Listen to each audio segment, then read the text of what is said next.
Para Nepali दाजुभाइ तथा दिदीबहिनीहरू, हामी नयाँ वर्ष 2083 मा आइपुगेका छौँ। नव वर्ष आरम्भको यो परिवर्तनको पुनित अवसरमा देशभित्र र संसारका विभिन्न भूभागमा रहे बसेका सबै नेपालीहरूलाई सुख र शान्तिको मङ्गलमय शुभकामना। समयको प्रवाहसँगै हामीले हाम्रो देश र हाम्रो समाजलाई प्रगति पथमा अघि बढाउँदै जानु पर्दछ। विगतका कमी कमजोरी र त्रुटिलाई सच्याउँदै र बाधा व्यवधानलाई पन्छाउँदै हामी हाम्रो उच्चतम गन्तव्यतर्फ लम्किनु पर्दछ। तब नै नयाँ वर्षको नवगत समयको अर्थ रहन्छ। बितेका कतिपय वर्ष वाञ्छित विकासका दृष्टिले नेपाल झन तल झर्दै गयो भन्ने नेपालीहरूको आम मनोभावना रह्यो। राजनीति, राज्य पद्धति र शासन प्रशासनको प्रणालीमा त हामीले निकै हेरफेर हेर्यौं, तर त्यो कोरा परिवर्तन मात्र भयो। दलदलको खलबलमा त हामी धेरै दगुर्यौं, तर राष्ट्रको श्रीवृद्धिमा हामी निकै पछाडि पर्यौं। सधैँ प्रयोग, सधैँ अभ्यास र सधैँ विकल्पको खोजीमा मात्र हामी लाग्यौं। फलस्वरूप हाम्रो देश प्रयोगशाला मात्रै रह्यो। स्थिरता, निरन्तरता र दृढता कता कता हराएर गयो। विधि पद्धति व्यक्ति बदलेर मात्र समग्र स्थिति बन्ने रहेनछ भन्ने कुराको पाठ हामीलाई विगतले सिकाएको छ। राजनीति र राज्य सञ्चालनको गतिविधिमा युवा पिँढीको संलग्नता बढ्दै जानु उत्साहको विषय हो।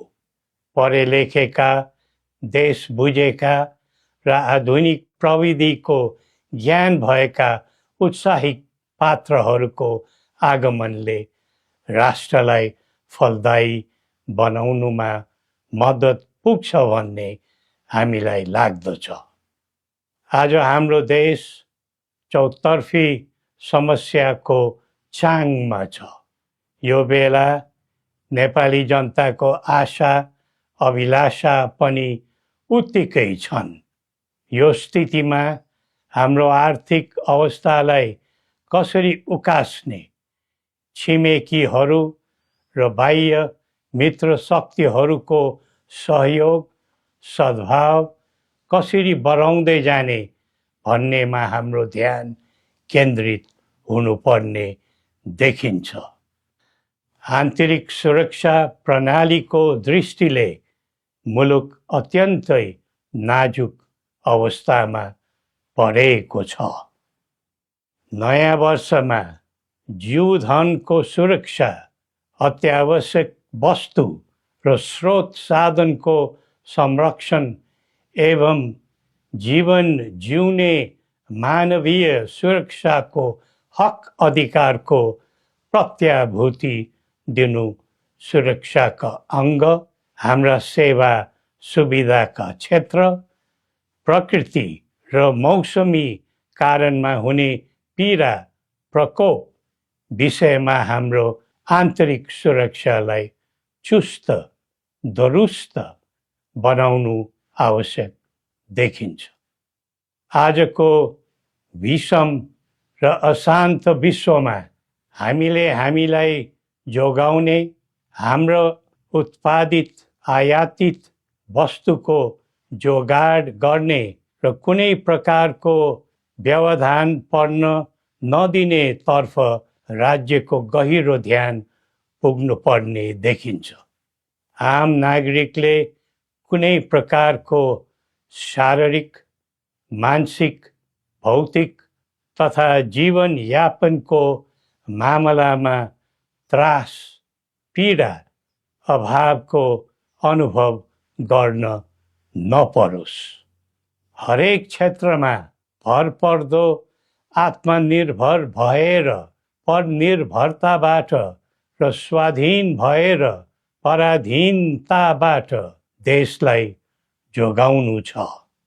देशको स्रोत शक्ति हो। सही उपयोग भएमा नै समाजको कल्याण हुन्छ अनि देशको स्वधर्म, संस्कृति र मौलिक कलाकृतिको सम्वर्धन भयो भने नै देशको गौरव बढ्दछ। त्यसैले यिनै मूलभूत काम कर्तव्यतर्फ अब हाम्रो पाइला अघि बढ्नु पर्छ। निषेध, फुट, द्वन्द्व र विद्रोहले हामी कमजोर हुन्छौँ। परस्परको राग, द्वेष, प्रतिशोध र निषेध राजनीतिमा हुनु हुँदैन।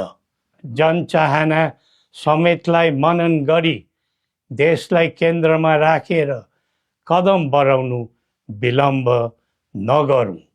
संवाद, सहमति र सहकार्यका माध्यमबाट सबै पक्षको मागलाई सम्बोधन हुने गरी संवैधानिक समाधान खोज्न दृढ सङ्कल्पित बनौँ।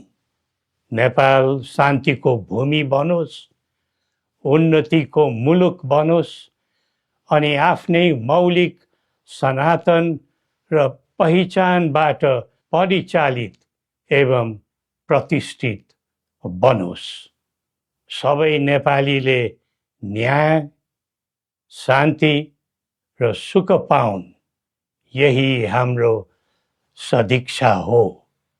श्री पशुपतिनाथले हामी सबैको कल्याण गरून्। जय नेपाल।